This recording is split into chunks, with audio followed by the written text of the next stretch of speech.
One time I decided to climb a mountain with a group from the church. While I was in the military, I trained once in mountaineering while going through the Army Ranger School. And then I was in peak physical condition. Yet at the time of the climb with the church group, it was a whole different story. Even though this mountain did not compare in difficulty to what I had trained on in the service, I struggled with the endurance to climb it. Yet I remembered something very important. The only way to climb a slope is to do it one step at a time. I eventually made it to the top and everything was fine. In the area of emotional wellness, people often struggle with situations that will make them feel like they are in a valley of despair. It's not a great place to be, and I have on occasion struggled with this myself. So, how do we climb out of the valley? Well, first of all, it takes effort, but it also is going to take much grace. In the book of Lamentations, we see the record of the writer's sorrow. The writer, who is most likely Jeremiah, sees his beloved city destroyed, the people decimated, and a remnant of people deported into Babylon through the Babylonian conquest. His heart is broken. He weeps and he mourns. Yet he comes to some conclusions that help him climb out of the valley of despair, because in the midst of his sorrow, we see these words recorded. Let me read it to you from Lamentations chapter 3. But this I call to mind, and therefore I have hope. The steadfast love of the Lord never ceases. His mercies never come to an end. They are new every morning. Great is your faithfulness. The Lord is my portion, says my soul, therefore I will hope in him. Sorrow and depression can come from a variety of factors in our lives. Often it can begin with a variety of adverse circumstances, such as the case with Jeremiah. It can be initiated due to guilt from unconfessed and repentant sin. It can come from because of moral failures or personal failures. And it can pop up when you are mentally or physically drained. So what steps can one take to climb out of the valley of despair?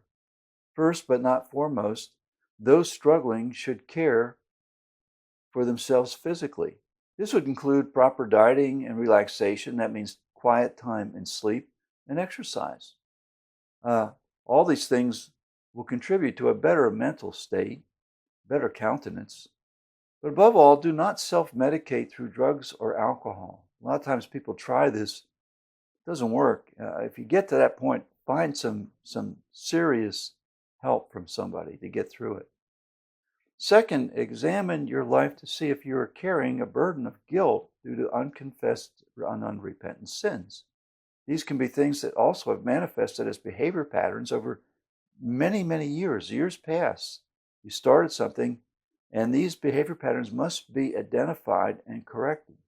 Sometimes this may require proper Christian counseling to help you sort through it. And third, and of primary importance, get your spiritual life in order.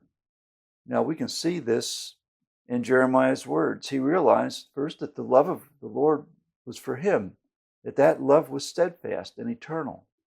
He understood that the mercies of the Lord were renewed always, every day, he says. He understood that the Lord was always faithful. And friends, this is even true when we're not. In short, Jeremiah saw his hope in the Lord and not in the circumstances of the moment.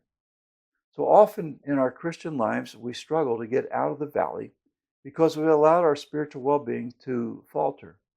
So here are a few steps to consider for our spiritual renewal. First, spend quality time with the Lord through prayer and reading and the study of Scripture.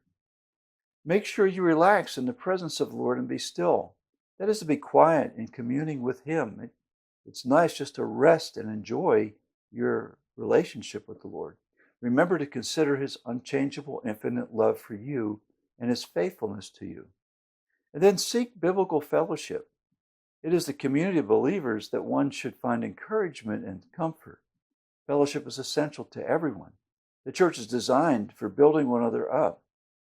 However, be advised that there also are some times when people will say things that do not help, when all you really need is to experience Christ's love and hope. Sometimes all people really need is a good hug and to know that somebody's there for them. And Then seek godly biblical counsel. And this should go without saying. However, one of the big problems we have is pride. And our pride gives us a resistance to ask for help when we need it. So we must swallow our pride and admit that we have a problem. And until we realize it, we will not ask for prayer. We will not ask for advice. We will not ask for help from somebody else.